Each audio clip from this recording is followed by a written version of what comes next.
사회적 거리두기가 해제된 이후 음주운전 관련 피해 사고가 다시 늘어나자 경찰과 검찰이 다음 달부터 합동 음주운전 근절 대책을 시행하기로 했습니다.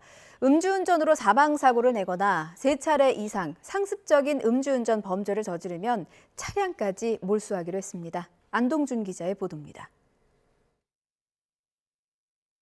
지난 4월 어린이 보호구역에서 갑자기 돌진한 차량에 치여 숨진 9살 고 배승아 양.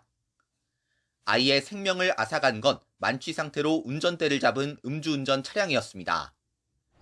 지난해 12월에도 서울 청담동에서 9살 이모군이 음주운전 차량에 치여 숨졌습니다. 이처럼 코로나19 영향으로 잠시 움츠렸던 것처럼 보였던 음주운전은 일상 회복 이후 다시 증가하고 있습니다. 지난해 음주운전 단속 건수와 사고 건수는 모두 13만여 건과 15,000여 건으로 국내에서 코로나19가 발생하기 전인 지난 2019년 수준을 회복했습니다. 최근 음주운전 피해 사고가 잇따르면서 경찰과 검찰은 다음 달부터 강력한 음주운전 근절 대책을 시행하기로 했습니다.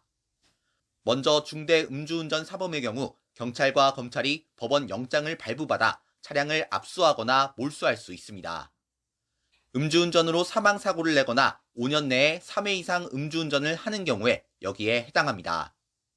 또 상습 음주운전자는 구속수사를 원칙으로 하고 무기징역까지 규정된 위험운전 치사상이나 어린이 보호구역 치사상 등의 경우 중형으로 엄중하게 대응하기로 했습니다.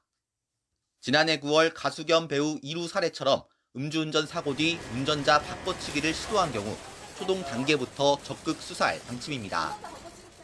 음주운전을 만류하지 않는 방조 범죄 역시 엄정하게 처벌하기로 했습니다. 한 번쯤은 괜찮겠지라는 마음에 누군가의 생명을 앗아갈 수 있는 음주운전 범죄. 경찰과 검찰은 무관용 원칙으로 음주운전 근절과 제도 개선을 위해 지속해서 협력하겠다고 밝혔습니다. YTN 안동준입니다.